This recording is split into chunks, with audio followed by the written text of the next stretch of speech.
Hello and welcome to Lost Love Chronicles. Dear listeners, before we get started, drop a quick hi in the comments and let us know where you're tuning in from. Also, if you have any suggestions for us to make the channel better, please let us know. Now let's start with the story. I'm Jared, 45 years old, and I work as a contractor, not the shady kind who bails halfway through a drywall job, but someone who built his own company from the ground up. I'm not yacht rich or anything, but I could retire tomorrow and live comfortably. House is paid off, never carried debt, ran a clean business, treated my crew right. And I did it all for my family, or at least, that's what I thought. My ex-wife Celia is 38 and worked in HR. She used to tell me she loved how driven I was, said it made her feel secure. Now I get it, that was just code for you're the guy I settle for until someone shinier and trendier comes along. We have a daughter, Haley, 16. She used to be my little shadow, following me around everywhere. Now, she looks at me like I'm some kind of walking embarrassment. For the first 10 years, things were good. Just typical couple stuff. I worked, Celia worked. We took trips, bought her an SUV, paid for private school, braces, new phones every year. Celia didn't make much, but that never mattered to me. That was my role, right? Provider, protector, pack meal maker, whatever you want to call it. She used to brag to her coworkers that her man could fix anything. Sometimes I'd catch her watching me while I was fixing things around the house. She liked that I solved problems practical, no complaints, no drama.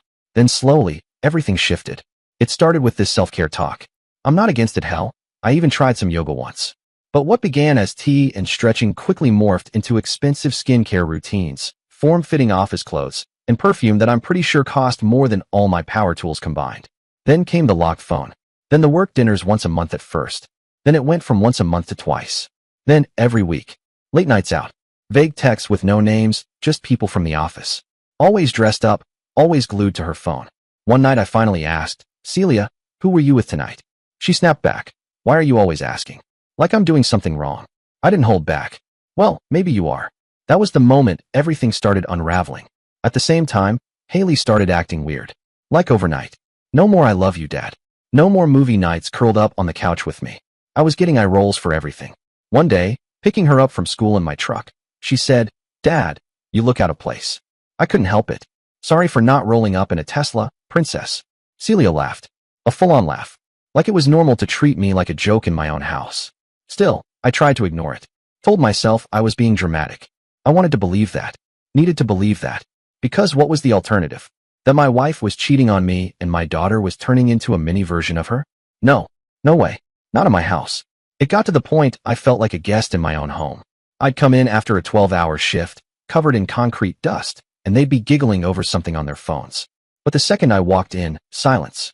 They'd stop mid-laugh. I'd ask, what's so funny? Nothing, Celia would say. Then just look at me like I'd farted in church.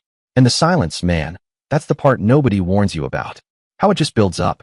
You go from family dinners to, we already ate. Goodnight kisses turn into bedroom doors shutting before you even get upstairs. Every little thing gets brushed off like it's nothing. One night, I found a restaurant receipt in her purse. Fancy place. Definitely not some hole-in-the-wall she'd go to with coworkers. 2 entrees, a dessert, 2 drinks. She said, it was a team celebration. Great. I guess her team likes candlelight dinners. What really got me was when she stopped wearing her wedding ring. Said it was getting tight. Funny. It fit perfectly for 17 years. I'm not some emotionally stunted caveman. I can feel when I'm being phased out. But I stayed because I love them. Even when it hurt. I thought maybe I was misreading things. Maybe it was burnout. Maybe it was a midlife crisis. So I tried. I started being more present, cooked dinner, cleaned up after, even planned a weekend getaway. Celia just said, I'm busy. Haley too. Too much going on, Dad. Always busy. Too busy to talk. Too busy to answer my calls.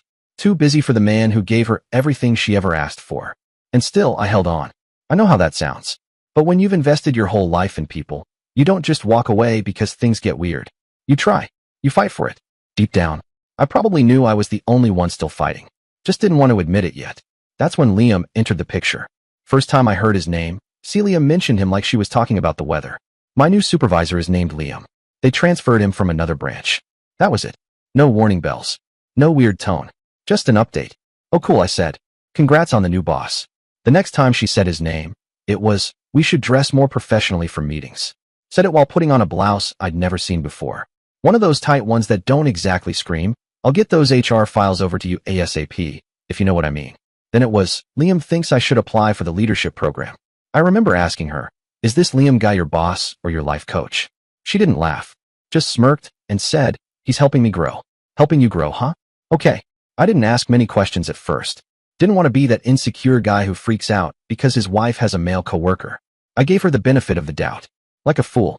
A fool with a toolbox full of trust. But let me paint you a picture of Liam, because yeah, I looked him up. Celia tagged him in some team accomplishment post online. I clicked through to his profile. Dude's entire personality was motivational quotes, shirtless hiking, and gym selfies. That whole rise and grind alpha bro talk that makes you want to unplug the internet. His profile picture looked like it was taken for the Golden Globes. All to highlight his damn jawline. Total what's your kill count, bro? Energy. And yeah, I judged. Sue me. I know the type. I've worked with guys like that.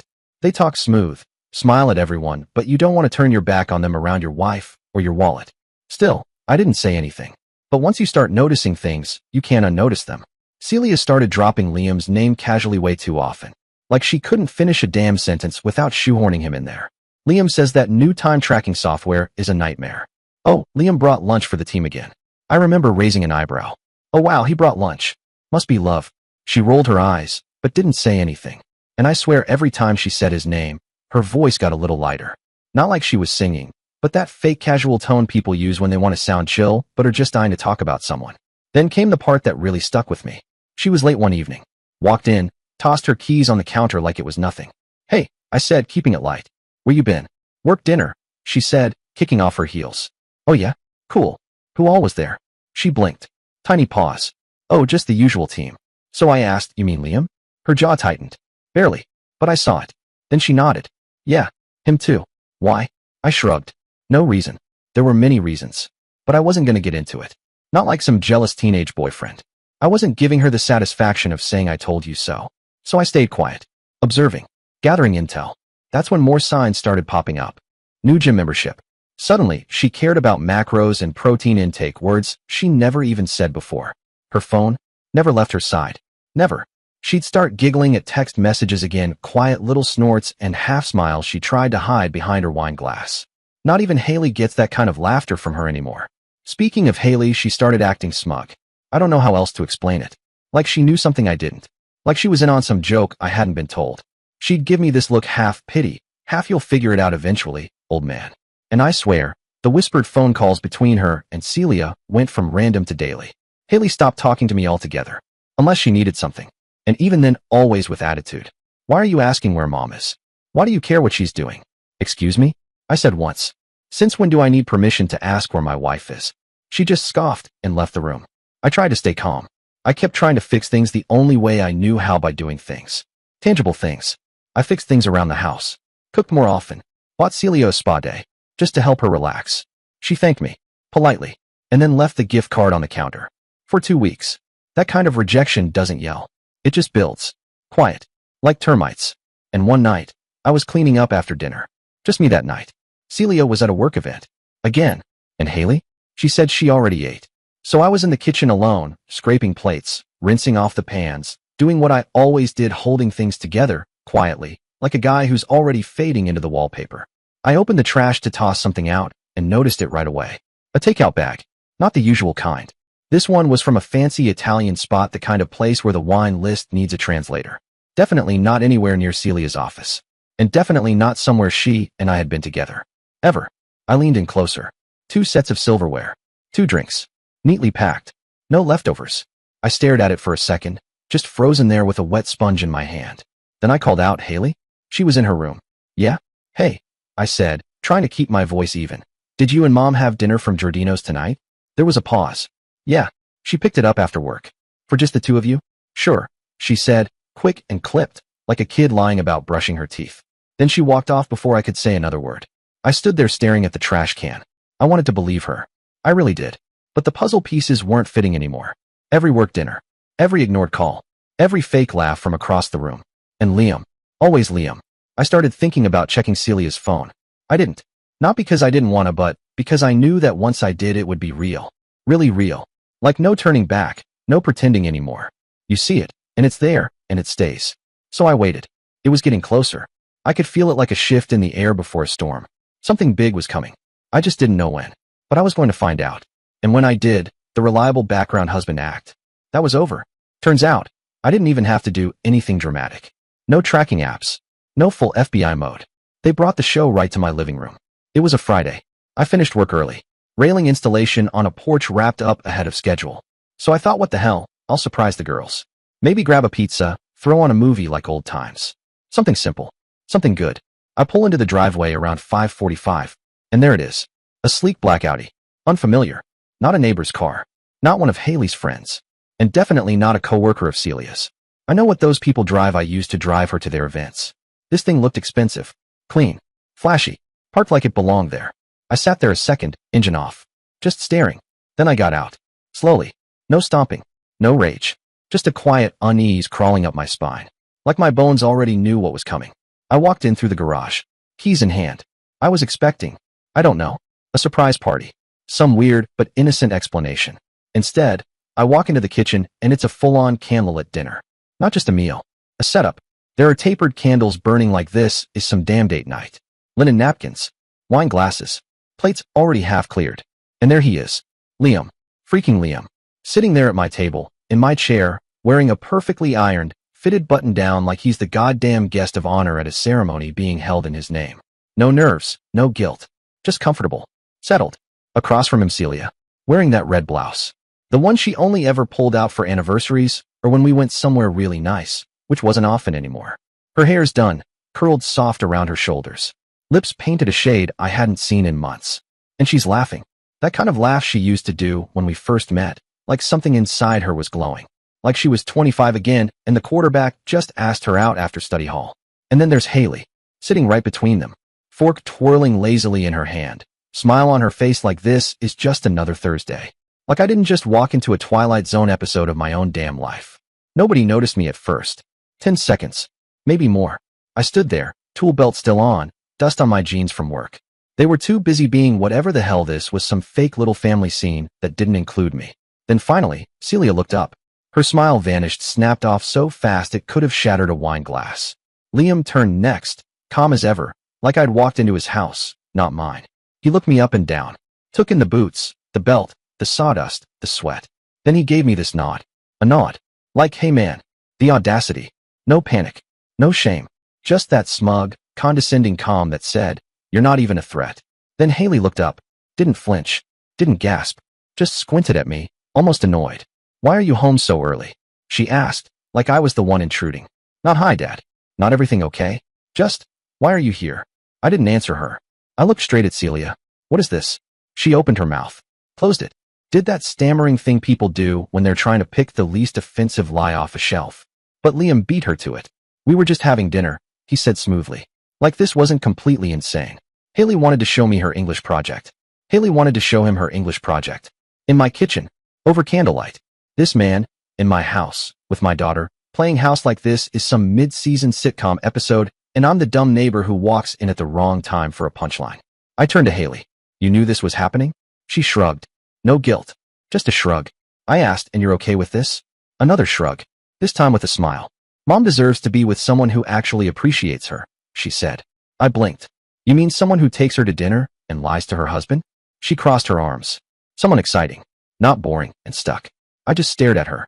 Let it hang. Then I said it. Soft, but it landed like a brick. Did you ever even love me, Haley? Or was I just the guy who paid for everything? She didn't hesitate. Didn't even blink. At least I'd have a hot dad. That hurt more than anything Celia had ever said. No hesitation. Just blatant. Like she'd been holding on to that line, waiting for the perfect moment to drop it. 16 years. 16 years of late nights, school runs, scraped knees, birthday presents wrapped after midnight, and pep talks before every first day of school. 16 years of being there. Always. And that's all I was to her. Not a father. Not even a man, really. Just some guy she wished looked more like Liam. I don't think I'd ever felt my soul leave my body before. But in that moment, it just left. That sentence. That tone. Like she'd rehearsed it. Like it wasn't the first time she'd said it out loud, just the first time in front of me. I looked at Celia. Still silent. Not one word. Not a single syllable in my defense. Just tears forming in her eyes now. Right on cue. So this is it, I said quietly. She finally broke. Tears spilled over. Of course they did. Because that's how it works, right? They push and push and push until you're standing on the edge. And when you finally say something, finally call it out, they cry. Like you're the one who broke something. I didn't plan for it to be like this, she said, voice shaking. I didn't say a thing. Just nodded. Slow. Like I'd finally caught up to what the rest of the world already knew. Then I turned to Liam. Get out of my house. He raised both hands. All calm and faux innocence. Whoa. Easy man, it was just dinner. Let's not. Shut up, I said. Flat. Quiet. No yelling. Just firm. Celia stood up. Like she was suddenly waking up from a nap she'd taken years ago. Jared, please. Don't Jared me. My voice didn't even rise. Don't act like this isn't exactly what it looks like. She didn't deny it. Didn't argue. Didn't even try. And Liam still sitting. Like he still had a say. Still thought he could steer this. So I stepped closer. Looked him right in the eye. I'm not going to say it again, I told him. You have 10 seconds to get up, walk out that door, and never come back. Pause. You won't get a third chance. Haley looked bored. Like I was the one making this dramatic. Like I was embarrassing her or ruining some perfect little scene. Liam finally stood up. Slowly. Like he thought this was a movie and he was playing the lead. Walked to the door. Not a word to me. But right before he stepped out, he turned to Celia. Text me later. That broke something in me. I turned to her. You're going to text him later? Seriously? My voice cracked just slightly. You brought another man into our house. Into our daughter's life. And you're not even trying to hide it anymore? She didn't answer. She followed him to the door. Just stood there like she didn't know whether to leave with him or stay. Haley didn't move. Just stayed seated. Still at the damn dinner table. I turned. Walked out to the garage. Grabbed the go bag I keep for job sites. Didn't say goodbye. Didn't slam a door. On the drive, I pulled out my phone. Texted a buddy who'd gone through a divorce last year. Didn't explain much. Just, need a name. He texted back almost instantly. Gave me a lawyer's number. And said, call him tonight. And I did. Called him that night. He answered on the first ring like he'd been expecting it. Maybe he was. We met the next morning. His office was small. No frills. Desk, chairs, a half-dead plant by the window. But the man, he was sharp as a tack. Didn't waste a second. Had that look in his eyes like he'd walked people through hell and came out the other side grinning. Exactly the kind of person you want when everything's on fire. He leaned back, laced his fingers. How much do you have to lose? I gave him a number. He whistled. Yeah, we're not letting her anywhere near that. Then he tilted his head and asked, did you have a prenup? I smirked. Yeah, when we were engaged, she said it didn't make sense. We'll never need it, she told me. Swore to me ours was forever. I nodded back then. Played along. But I had it drawn up quietly anyway. She signed it like it was a birthday card, smiling. Barely reading, more worried about putting down the deposit on the wedding venue than reading fine print. Yeah, we planned for forever. Only, I also planned for what came after. We spent the next 2 hours going over everything. Business assets, property, retirement, savings, investments, every bit of it. He mapped it out like a blueprint. Clean, methodical, bulletproof. This is strategy, he said, not romance. It wasn't the kind of stuff you'd ever see on a feel-good Instagram quote. But it wins real battles. Quiet ones. The kind you don't post about. You can't hide money, he said, tapping his pen against the desk. But you sure as hell can move it. And that's exactly what we did. First step, the business. We restructured everything. Nothing shady, just smart. Shifted ownership to a new LLC. In my cousin's name. Every piece of equipment, every asset that looked juicy on paper repositioned. Reclassified. Protected. It all vanished from her reach. Then came the house. I told him, let her have it. He raised an eyebrow. You sure? Yeah, I said. Let her keep the kitchen where she played house with her gym rat boyfriend. He nodded. All right then, he said. That'll be her only win. Because she wasn't touching the business. Not the long-term investments. Not the money I'd set aside before we were even married. Celia always knew I had money. But she never knew how it was structured. That was always her mistake. She looked at the house, the cars, the furniture. Thought that was the big score. She forgot about the rest. The boring part. Turns out, being boring makes you really hard to rob. For the next few weeks, I played along. Came home like nothing happened. But I barely spoke. No arguments. No questions. Just the same routine. In, out, done. Celia didn't know it, but I was already halfway gone. I knew better than to make moves too fast. People like her, once they get spooked, they call lawyers. And the last thing I needed was some sharp-suited divorce hawk sniffing around my accounts because I tipped my hand too soon. So I kept it quiet. Calm. One night, I was out in the garage working on the lawnmower, half an excuse, half a way to think, when I heard the door open behind me. Didn't look up. Didn't stop turning the wrench. But I could feel her standing there. That can we talk? Energy. Jared, she said. Voice soft. Almost careful. I've been doing a lot of thinking. I didn't say a word. Just kept working. I made a mistake, she continued. Still didn't look up. I got distracted. Things fell off between us, and I guess I looked for something that wasn't real. In another lifetime, maybe that would have hit me different. Maybe I'd have wanted to believe it. But now, all I could think about was how ironic it was the woman who once said, "We'll never need a prenup," standing in front of me, trying to patch something she didn't even realize she'd signed away. "You didn't deserve how I handled things," she added, voice shaking, just enough to sound rehearsed. Not entirely fake, but not raw either. I gave her a nod. Just one of those vague, non-committal ones. The kind that keeps someone dangling. She stepped a little closer. "I want to fix this," she said. "I want to fix us." I wiped my hands off on a rag. "Slow. Calm. Takes two to want that," I said. She smiled, like she thought that meant we were getting somewhere. She didn't know it was just bait. I was giving her just enough to keep her distracted. What she didn't see was the phone behind the cordless drill on the workbench propped up, camera rolling, mic hot. Recording everything. Legally, by the way, one-party consent in our state. I didn't do it to humiliate her.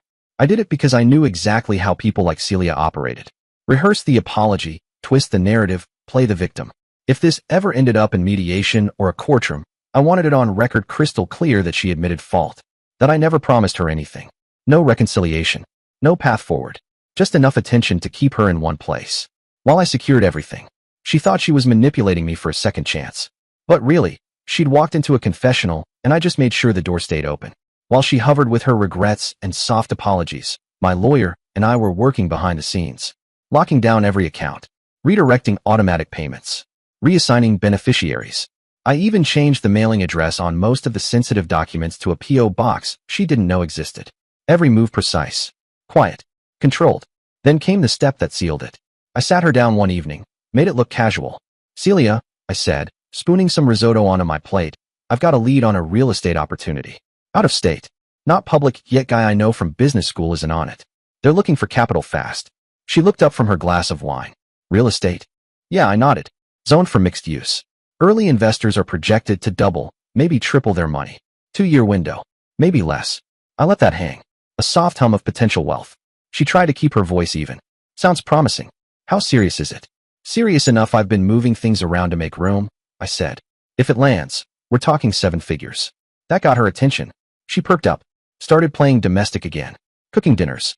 Asking me if I needed anything. Even Hallie noticed. "Mom made lunch for me and you today," she said once, like it was some kind of holiday.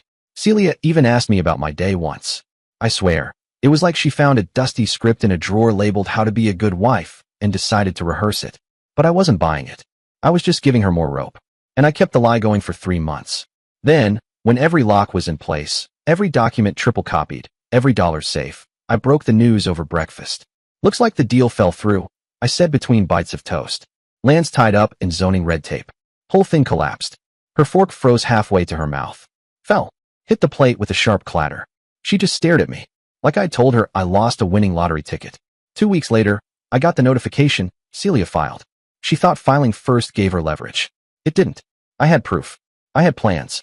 I had backup copies of backup copies. She expected to walk away with a fat check, full custody of Hallie, and probably a few Instagram posts about how she was thriving. What she got was the house. Enjoy the maintenance bills. A small fraction of what was visible. And a hard reality check. Her lawyer didn't stand a chance. Mine came in like he'd been waiting for this war his whole life. Professional. Focused. Bulletproof. Hers looked like she'd Googled divorce lawyer near me the night before. And when the prenup hit the table, dead silence. Celia's lawyer looked like he'd swallowed a nail. Started flipping through the pages, eyes darting. Like maybe he'd find something, some technicality, some oversight, some clause that could save her. Then he tried to argue. But you can't unsign something just because it's inconvenient. She lost all her leverage the day she called a legal document bad vibes. I'll never forget the look on her face when it hit her, white as a sheet. Like she'd just realized the ground beneath her feet wasn't ground at all. Just paper she never bothered to read. Her lawyer cleared his throat and leaned in, tapping a section of the prenup with a short, chewed fingernail. "You agreed to exclude business income, premarital investments, and any future assets derived from separate accounts," he said, voice low, like he was trying not to wake something sleeping in the room. "This covers a lot." Finally, Celia looked up. Her voice came out small. I thought that wouldn't count anymore." I sat back in my chair, gave a dry chuckle. "You didn't think you'd need it because back then, you actually believed in your vows." She looked down at the table. Said nothing. As for Hallie, Celia came in swinging. She wanted full custody. Said I was emotionally unavailable. A cold parent. I didn't argue. Not because it was true, because it wasn't, but because Hallie had already made her position painfully clear in the months leading up to the hearing. I wasn't going to force myself where I wasn't wanted. If that's what they wanted, they could have it. So I signed the papers. Looked at Celia one last time across that polished courtroom bench. She wouldn't meet my eyes. Hope it was worth it, I said. Then I walked out. No fanfare. No drama. Just a man reclaiming his peace. But Liam? Oh, Liam. He vanished faster than you can say leg day. From what I've heard, and believe me, people talk he stuck around for a few months after the divorce. Moved into my house with Celia and Hallie. Probably thought he was stepping into some kind of ready-made life. You know the kind. Kitchen stocked, bed warm, kid already halfway raised. All the perks of being a man without building a damn thing. At first, it looked like they were thriving. Celia posted some ridiculous Facebook posts, things like new beginnings and blessed beyond measure, next to some filtered photo of French toast and mimosas. Hallie posted a story once. Liam behind the wheel of Celia's Audi, acting like it was his. I saw it all. Like reruns of a show I used to love, but now couldn't stand. And then, the post stopped. The real intel came from someone unexpected, an old friend of Celia's. Someone I hadn't seen in years. Used to come to birthdays, pool parties, the occasional game night. Never took sides in the divorce. Just faded out like most mutuals do. I was at the hardware store one morning, grabbing some screws and oil for the mower, when I saw her. She spotted me first. Jared? She said, walking up cautiously. I turned. Hey, wow. It's been a while. She smiled, sort of. Yeah, long time. You doing all right? I shrugged. I'm fine. She nodded slowly. Then out of nowhere, she just blurted it out. Thought you should know. Celia's not doing so great. I raised an eyebrow. She leaned in like we were about to exchange state secrets. Liam's a train wreck, she whispered. Treats her like a personal assistant. Never takes her anywhere. Ignores her in public. I didn't say anything. Just kept my eyes on her, listening. A few weeks ago at a party, she continued. He introduced her as someone from work. My jaw tensed. She cried in the bathroom. She added, voice low now, like she hated even remembering it. I stayed quiet. Just stood there. New clothes, new makeup, talking about getting serious with Liam, but everyone could see he wasn't into it. She went on. He's sleeping around too. Everyone knows. She's just pretending she doesn't. I looked away, not because I didn't believe her, but because I did. All of it. Then she said the one sentence that stuck with me. You deserve better. And just like that, she was gone, walked back toward the paint aisle like we'd never spoken. I got in my truck and sat there for 10 minutes, just letting it all sink in. I wasn't happy. Wasn't gloating. I felt nothing. Just stillness. They made their choices. Now they had to live with them. Celia built a fantasy in her head. New man. New life. But she forgot that shiny wears off. And when the excitement goes, all that's left is who the person really is. Liam wasn't a husband. Wasn't a father. Wasn't a provider. He was a pretty face without an ounce of character. And when things got tough, he bolted. It wasn't long before Celia came crawling back. Didn't come with dignity. Didn't seek me out with humility. Didn't own a damn thing. She came back the way people always do when the music stops and they realize the person they bet on wasn't built to last. It started small. Missed calls from block numbers. Emails that began with I've been thinking and ended with maybe we could talk. Like we were old college exes trying to reconnect over coffee. Like she hadn't set fire to the house I spent 2 decades building. The one that really got me? Celia sent a message through my company's contact form. Like I was some service she used to use and maybe wanted to resubscribe to. Subject line, just wanted to talk. Yeah, me too. About a year ago. I ignored it. But she didn't stop there. Celia showed up at one of my job sites, heels on. Lipstick. Holding herself like someone who thought a few tears and an apology could rewind time. Can we talk? She asked. No hesitation. No. She looked stunned when I cut her off. I'm not finished, I said. You don't get to wreck a marriage, chase a fake guy, drag our daughter through it all, and then show up when it all blows up in your face. She opened her mouth to interrupt, but I shut her down before she could. I don't need closure. I don't want answers. And I'm not the same guy who used to stand out in this driveway, waiting for you to look at me the way you looked at him. She didn't say much after that, just nodded and walked away. Good. A week later, Haley showed up. Same driveway. Same apologetic face. Can I come live with you? She asked, voice small. Said Liam had taken off months ago. Celia had tried dating some other guy, who used her for whatever little she had left, and then vanished. Haley told me Celia was constantly angry now, the house falling apart, and she felt like she was living with a stranger. I let her talk. Let her cry. Then I told her the truth. You don't just get to come back to a safe place after you helped someone destroy it. She tried to apologize again. I didn't yell. Didn't raise my voice. But I was clear. I was never the backup plan. I was the whole damn plan. You chose someone else's idea of success over mine. That's fine. But choices have consequences. She asked if I'd ever let her come back. I didn't answer right away. She was sitting across from me on the tailgate of my truck, swinging her feet like she used to when she was 6. But she wasn't 6 anymore. And I wasn't the same dad who used to get ignored when she thought she had better options. I mean, she said, trying to force a smile, maybe someday we can go back to how it was. I looked at her, really looked at her. All I saw was the same girl who stood by that dinner table while her mother played house with another man without saying a single word. The same girl who called me stuck and boring, who rolled her eyes at the man who paid for everything she ever had, who let me walk out of my own house like I was a stranger. You want to go back? I said. You want to go back to the version of me you couldn't even look in the eye? Her face changed, like she was trying to process what I said. You want to go back to movie nights and birthday cakes? I said, voice steady, after saying your mom deserves someone with status? After sitting across from me and siding with the man who disrespected me in my own home? She tried to interrupt, but I didn't let her. I begged you to see what was happening. I gave you everything, every ounce of energy I had as a father, and you threw it away like it was nothing. And now that the ground you chose is starting to crack, you're looking for something solid again. She was crying now, hands covering her face, shoulders shaking. It wasn't that I didn't have a heart. I still loved her. But love isn't a reset button. I looked straight ahead, didn't sugarcoat it. I don't think I can let you come back. Not all the way. Not like before. She froze. I continued. I'm not doing this halfway. I'm not cracking the door open just so you can test if it's warm in here. I have a life now. One that's not built on guilt or manipulation. More silence. Then she whispered, so that's it? I didn't say, that's it. It's just the reality of what happens when someone takes advantage of the person who loved them unconditionally. I got up, brushed the dust off my jeans, and looked at her one last time. I'm not angry anymore. But I'm also not available. You can't break something and act surprised when it doesn't work the same way anymore. She didn't argue, didn't yell, didn't beg, just sat there for a minute, then got up and walked away without a word. That silence wasn't awkward. It was peace. The kind of peace you earn when you finally stop leaving doors open for the people who left you. But here's the part they'll never know. While they were falling apart, I met someone. Didn't plan it. Wasn't looking. Wasn't on dating apps or prowling bars like some midlife crisis dude. It happened naturally. She's a civil engineer. Works in infrastructure. We met during a permitting dispute on one of my projects. She found an error in a county report that saved me thousands. And I knew right then this woman isn't here to be impressed. She's here to build. Doesn't care about titles, doesn't brag, quiet, focused, smart. And when she looks at me, it doesn't feel like she's scanning to see if she can find something better. It's like she sees exactly what's in front of her, and she likes it. She didn't need me to fix her. I was already fixed. But I have to admit, she made moving on a whole lot easier.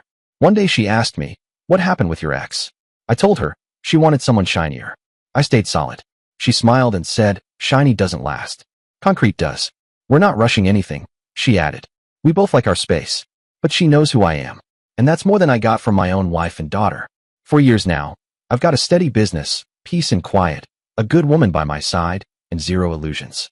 When the dust settled, I made myself a promise. I'm not wasting another minute on people who don't see my worth. So, I got back in the gym. Nothing crazy, just consistent. 3 days a week. No excuses. The weights didn't lie to me. The results didn't depend on anyone else's mood. I started playing guitar again too.